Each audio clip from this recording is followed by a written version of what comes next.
E aí, anciões, como vocês estão? Sejam muito bem-vindos ao nosso mais novo quadro, que o chamaremos de Osíris.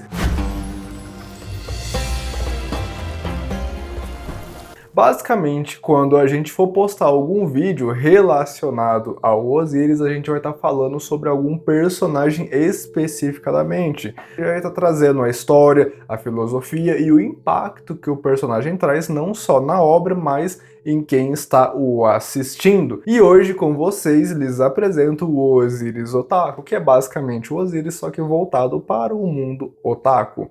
Assim como em outros vídeos teremos o Osíris voltado para outros temas. Então hoje, pessoal, falaremos de uma personagem bem recente que está aparecendo bastante aí nos holofotes, chamada a Sedosa Acrobata, vinda diretamente de Dandadan.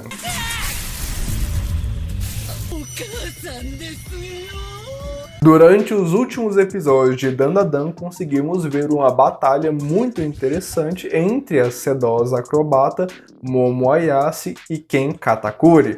Katakuri. Katakuri, meu parceiro, vem direto do One Piece.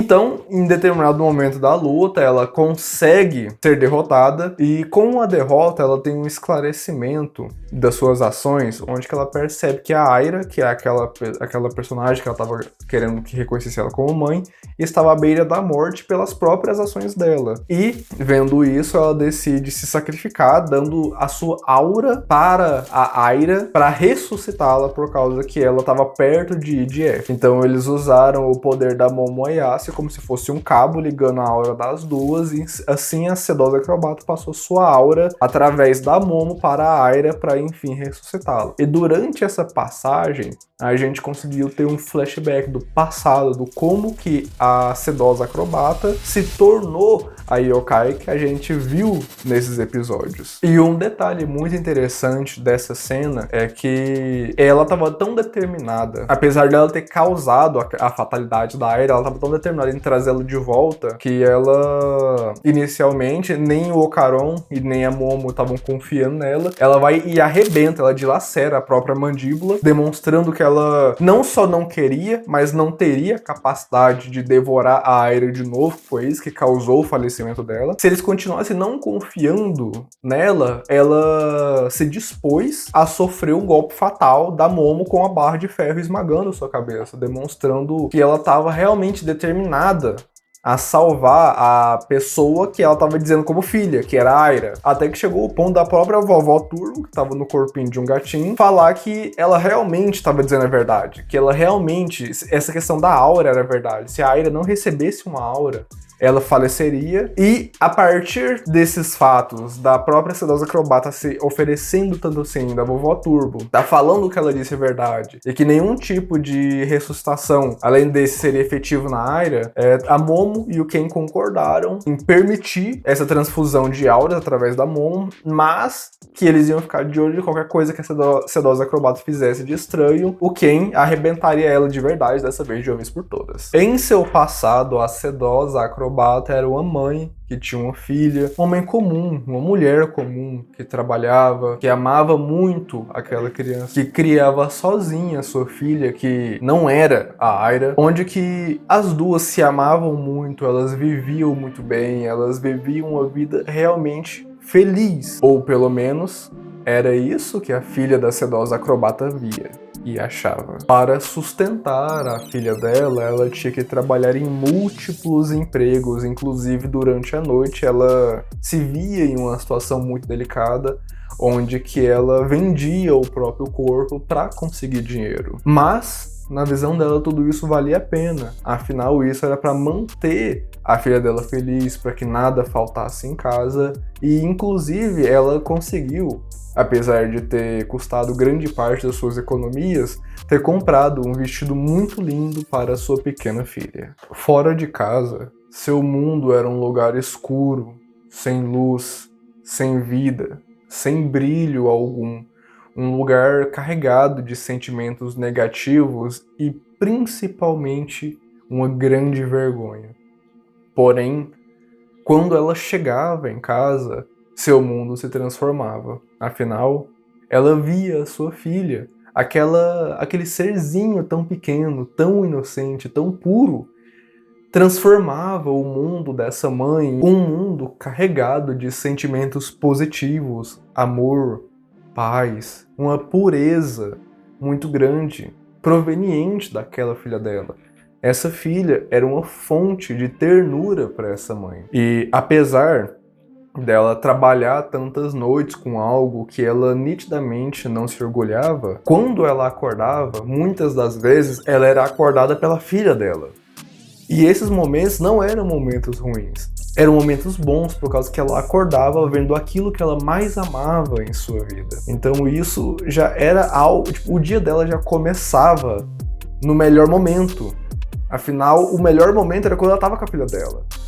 Ficava ruim depois que ela saía de casa. Os anos se passaram e foram anos onde que essa mãe, ela superou o cansaço, ela superou os abusos, superou as altas cargas de trabalho, as duplas jornadas ou até triplas jornadas, tudo pelo sorriso daquela pessoinha que ela tanto amava. Conforme o caminhar dos anos, elas foram inclusive passando por alguns aniversários, e aí é muito interessante ver que era só as duas, não tinha um pai, não tinha um amigo, não tinha um irmão, não tinha uma avó, não tinha mais ninguém, era só a mãe e a filha. E é impressionante em ver onde que para elas aquilo bastava.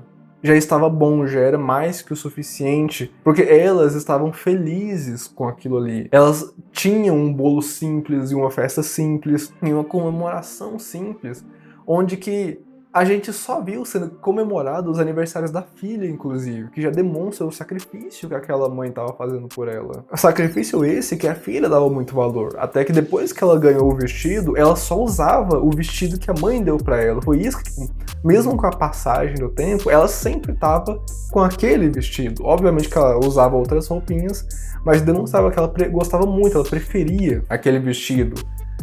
Então ele já tem uma carga emocional desde essa época, uma época pura, uma época boa, quando ela estava dentro de casa, um momento de paz, onde que ela esquecia de todo o mal, toda a maldade, toda a crueldade que tinha no mundo do lado de fora. Entretanto, como vocês bem sabem, as coisas sempre mudam, o mundo é volátil. Então, em um determinado dia, essa maldade, essa parte maligna do mundo veio bater à porta dessa família. O mal bateu a porta e ela não abriu. Ele invadiu a casa dessa família. O mal invadiu a vida das duas em um formato de um grupo de homens que entraram ali naquela residência em busca de provavelmente cobrar uma dívida que a mãe tinha, por causa que eles tinham informações sobre ela. Eles sabiam que ela trabalhava, tinha ali seu trabalho noturno, eles estavam com um pacote de dinheiro na mão, eles estavam como se fossem dando uma lição nela, que é uma coisa que a gente vê em vários filmes, né? Os caras vão cobrar, vai dar uma lição, vão pegar o dinheiro, não sei o quê.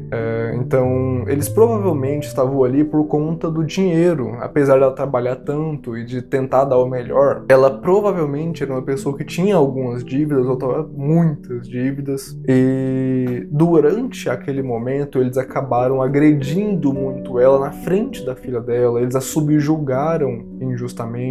Afinal, o que ela poderia fazer contra aquelas pessoas? Ela estava ali numa situação onde ela estava praticamente à mercê. Ela estava tentando resistir, ela estava tentando proteger a filha dela, em uma situação que ela não conseguia nem se proteger. Ela estava tentando acalmar a filha dela, que estava chorando muito, vendo a situação da mãe dela. Chegou até um momento onde ela tentou proteger aquela criança para que ela não fosse exposta a tamanha maldade, a tamanha crueldade.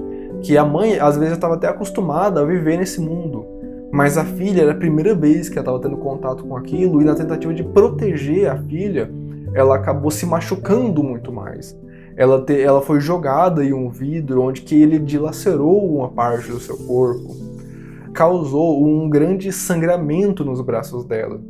Sangramento esse que vai ser muito importante mais pra frente, que a gente vai voltar a falar sobre ele. onde que sangrou tanto que ela chegou a sangrar em cima de um dos quadros da foto das duas, onde que até manchou o rosto da filha dela em uma das fotos. E aí, depois de tanto apanhar, depois de tanto sofrer, depois de tanto se machucar, depois de tanto lutar sem conseguir nenhum resultado positivo, aquele grupo de pessoas pegou o dinheiro que eles acharam, que provavelmente não foi muito, pegou a filha dela e estavam saindo daquele local, deixando ela no chão. Em uma última tentativa de resistir, em um último suspiro, em um último gatilho de força de uma mãe para tentar impedir que a sua filha fosse levada para vai saber que mundo eles estavam carregando aquela filha, afinal com certeza não eram boas pessoas. Às vezes ela sabia, às vezes poderia ser uma máfia, às vezes ela sabia que aquela filha poderia cair em casos extremamente hediondos, onde que ela poderia ser obrigada a se vender. Mesmo naquelas condições, aquela mãe tentou fazer algo pelaquela filha uma última vez, onde que ela tomou um último golpe e lacerou um dos olhos dela e que levou ela pro chão mais uma vez. Em uma cena muito forte, uma cena muito triste, onde que eles foram embora com a filha da mulher e deixaram ela lá jogada como se fosse um bicho morto, sabe? E ela apagou, ela desmaiou nesse momento. Em poucos instantes, aquela mãe acordou, desesperada para reaver a sua filha. Ela saiu da casa dela correndo, gritando em meio à chuva.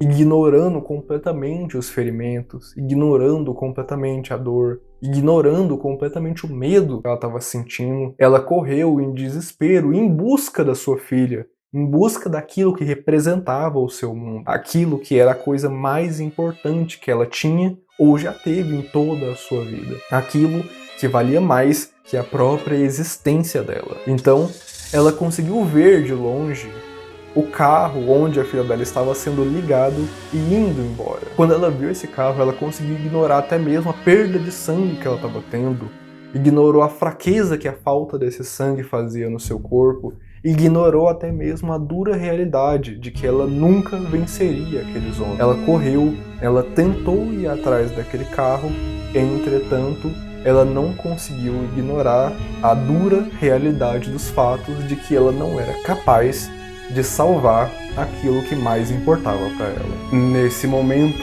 o mundo demonstrou que não é um lugar justo, demonstrou que não é um lugar igual, demonstrou principalmente que não importa o quanto você ame alguém, você ainda pode perder essa pessoa. Pois afinal, com o peso da realidade e o peso das feridas, essa mãe tão determinada caiu em um chão frio, em meio a uma chuva morta. Tudo isso aconteceu em um canto escuro, sozinha. Enquanto seu sangue deixava seu corpo e pintava aquele cenário, sua alma abandonou tudo e contemplou as estrelas. Mamãe, muito obrigada por tudo. Como uma forma de fugir de tudo aquilo, dançando ao som da própria agonia, em meio à solidão, lutando internamente para manter as memórias daquela criança que para ela significava tudo, em uma existência que já não fazia mais sentido. Isso no cenário daquilo que provavelmente foi a última noite de paz com sua filha, no cenário onde se passou o aniversário da criança. Uma noite estrelada. Durante esse período, seu mundo se tornou uma mistura de cores claras e escuras, que não só representavam tonalidades, mas também representavam a dualidade entre sentimentos bons e ruins, que representava a dor de perder como a alegria de lembrar. Não apenas de lembrar, mas também de fazer, pois ela estava dançando o balé que sua filha tanto amava. Enquanto ela dançava, ela também se agarrava às memórias mais felizes que tinha, de um tempo que nunca mais iria voltar. Agora, presa a esse mundo por não conseguir encontrar aquilo que ela tanto amava, essa alma agora vagava. Vagava tendo esquecido de seu mundo, tendo esquecido daquela criança que ela tanto cuidava, se esquecendo inclusive da pessoa que ela era, perdendo completamente até mesmo sua identidade, se tornando algo que eternamente vagava ferida e sangrando, com o único sentimento tendo restado, um sentimento de perda, um sentimento de perder algo que ela amava muito, porém, sem saber o que era mais. Sem sua filha e sem suas memórias, seu mundo perdeu completamente o sentido. Ele perdeu todas as cores, restando apenas uma existência pálida, vazia, chegando próximo ao nada. Isso tudo acabou quando, por fim, Aira, após perder sua mãe, viu a mãe que perdeu a filha.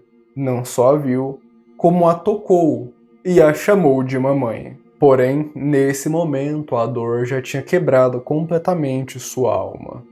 Assim, ela interpretou que Aira era, na verdade, sua filha. E com isso, para protegê-la, para nunca mais permitir que ninguém tocasse nela, ela deturbou o balé que sua filha verdadeira tanto amava para transformá-lo em uma forma de combate. E fez crescer seus longos cabelos para usá-los como arma. Assim, seu mundo ganhou cores novamente. Entretanto, não era como antes, nunca mais seria como antes. Antes, seu mundo tinha cores vivas, bonitas, cores que representavam a paz, a pureza, a alegria.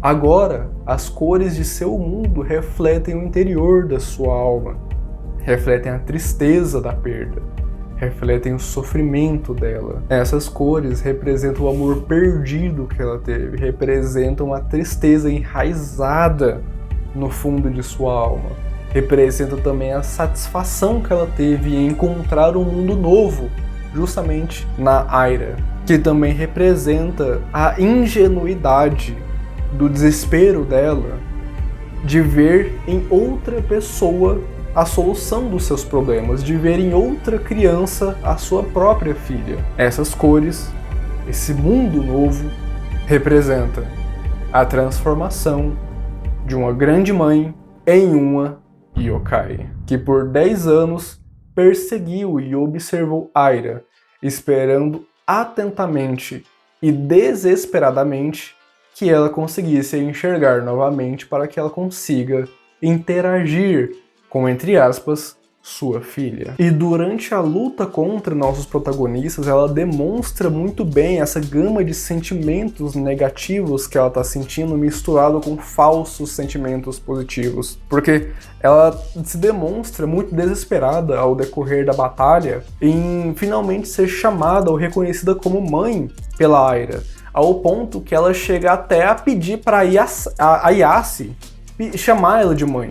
Ao tamanho de desespero que ela estava demonstrando com essa questão da maternidade que ela tinha. M-A-M-A-E.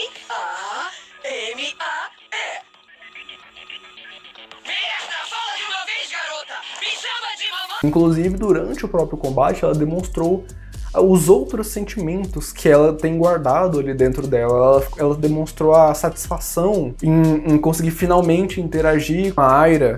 Ela demonstrou o seu amor perdido, a sua ingenuidade, a sua tristeza, ali ao não conseguir ter aquilo que ela tanto buscava, que era ser reconhecida como mãe das meninas, que até ela queria que a Yassi chamasse ela de mãe. E ela também, durante a luta, demonstrou em diversos momentos a corrupção que ela tinha dentro do interior dela, que ela não conseguia, de fato, se manter como uma mãe. Ela não conseguia se manter como aquele ser protetor que ela achava que ela havia se tornado. Que ela comeu, ela atacou aquele pessoal, ela comeu, ela tava quase, ele praticamente eliminou aquela menina que ela dizia que era filha dela. Inclusive, a corrupção dela era tanta que as lágrimas dela, no formato de yokai, haviam se transformado em algo muito semelhante à espuma de um animal raivoso. Se você for reparar as lágrimas dela quanto humana, que antes eram carregadas de uma tristeza, de uma pureza, agora nitidamente elas esbanjavam também uma raiva, um descontrole, uma corrupção pelo formato que elas assumiram, que era um negócio espumado, uma coisa nojenta, uma coisa repugnante, literalmente como se fosse um animal ensandecido, enraivecido, espumando em busca de alguma coisa. Seu corpo agora se tornou uma representação clara de tudo aquilo que ela quer e tudo aquilo que ela sente. Porque quando paramos para analisar a personagem, nós conseguimos perceber que a roupa que ela usa é exatamente igual à roupa que a sua filha utilizava. Só que, claro, uma versão bem maior, com ali que a gente pode observar até mais detalhes nessa roupa. Os olhos dela ficaram daquele jeito em decorrência dos danos que ela recebeu na face, na luta para proteger a sua filha, e também eles ficaram com aquele aspecto enegrecido, escurecido, vazio, justamente pelo fato de que os olhos são ditos como a janela da alma, e a alma dela agora está vazia, a alma dela agora está envolta em uma escuridão, muito representada pelo próprio olhar da personagem. Quando você está frente a frente com ela, você não vê os olhos, você não vê a janela da alma dela, você vê o nada, você vê a escuridão. Então, a face dela transparece bastante isso. A própria boca dela consegue transparecer até parte dos danos que ela recebeu agora com uma mandíbula, uma feição muito mais agressiva, muito mais bestial, algo muito mais monstruoso, já que ela assumiu essa forma justamente para proteger, para combater qualquer coisa que conseguisse chegar próximo da filha dela. Então agora aquela face bonita que ela tinha se tornou essa face monstruosa, um aspecto mais agressivo, com essa mandíbula dela, que lembra até um pouquinho, dependendo aí da época, o Jeff the Killer, que é algo realmente para você olhar, para você sentir medo, é algo para te assustar. Então é algo que representa a necessidade dela de proteger, de entrar em combate. Inclusive, ela transformou tudo o que ela tinha em uma forma de combate. Ela transformou os cabelos dela em uma arma mortal feita para ou destruir ou para proteger, que inclusive os cabelos dela foram usados contra ela durante ali o combate que ela teve contra os homens para proteger a sua filha, porque eles puxaram o cabelo dela. O balé dela, que era algo que ela tanto amava, que ela ensinou a filha dela com tanto carinho, foi transformado em um estilo de luta para combater.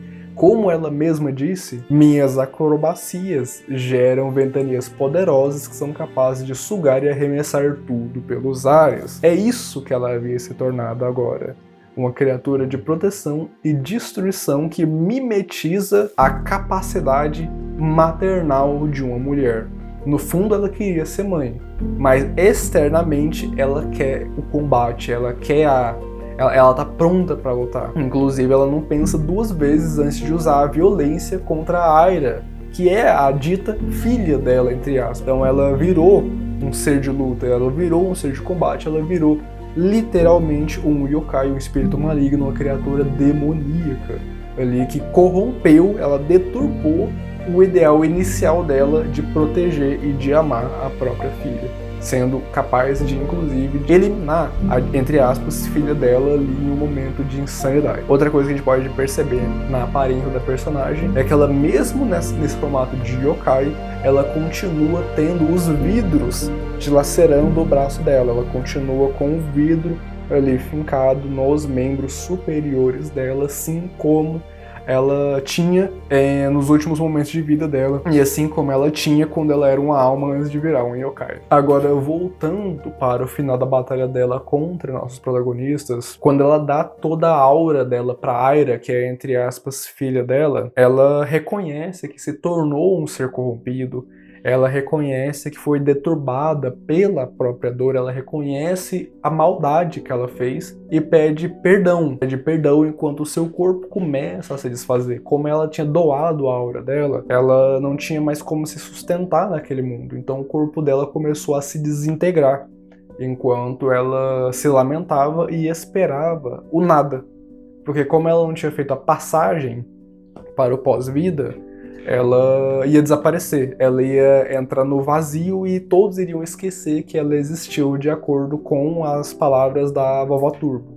Depois de um personagem que sofreu tanto, que sofreu por tanto tempo, o mundo mais uma vez, ofereceu um final injusto para essa personagem. Um final trágico, onde ela simplesmente não se resolveu, não conseguiu o que ela queria, ela não foi reconhecida por ninguém, ninguém a amou, como a própria Vovó Turbo disse, ninguém se importaria com uma criatura tão desprezível quanto aquela. Não com essas palavras, mas com esse contexto. Então, mais uma vez, e no final, o mundo olhou para essa alma penada e se admitiu como um lugar injusto. Inclusive, se a gente for parar para olhar a história dela e olhar para ela, ela mal tem um nome. Ela foi chamada de sedosa acrobata por outras pessoas, mas ela nunca se intitula como a sedosa acrobata. A Vovó Turbo veio na internet que ela se chama sedosa acrobata, mas ela não tem nome. Nem os flashbacks dela ela tinha um nome, a filha dela não tem um nome. Então é uma personagem tão injustiçada, mas tão injustiçada, que ela não só perdeu a identidade dela ao longo do tempo, mas como, mesmo voltando, ela continua não tendo uma identidade. Você não sabe quem é ela. Então é uma personagem que sofreu no início, sofreu no final, voltou na segunda chance, continuou sofrendo, e no final da segunda chance vai terminar sofrendo. E durante seus últimos momentos, ela conseguiu se lembrar da sua verdadeira filha, enquanto caiu em um poço de amargura e lamentação, onde que ela pedia perdão para sua filha verdadeira, onde que ela se arrependia por não ter conseguido fazer mais, por não ter conseguido comprar mais, onde que ela dizia que essa filha seria mais feliz não sendo filha dela, onde que ela disse que foi apenas uma fonte de tristeza para a filha dela, e que ela continua pedindo esse perdão, demonstrando a amargura que ela estava sentindo mesmo no final. O final dela, onde que ela deveria partir em paz, deveria partir com tranquilidade, se sacrificando por alguém, por aquela pessoa que ela, antes ela achava que era filha dela, ela estava partindo em lamento, partindo em lamentação, e ela de fato ia deixar de existir se continuasse assim. Porém, nesses últimos momentos, Aira corre e a abraça, a chamando de mamãe, alegando ter sido a filha mais feliz do mundo.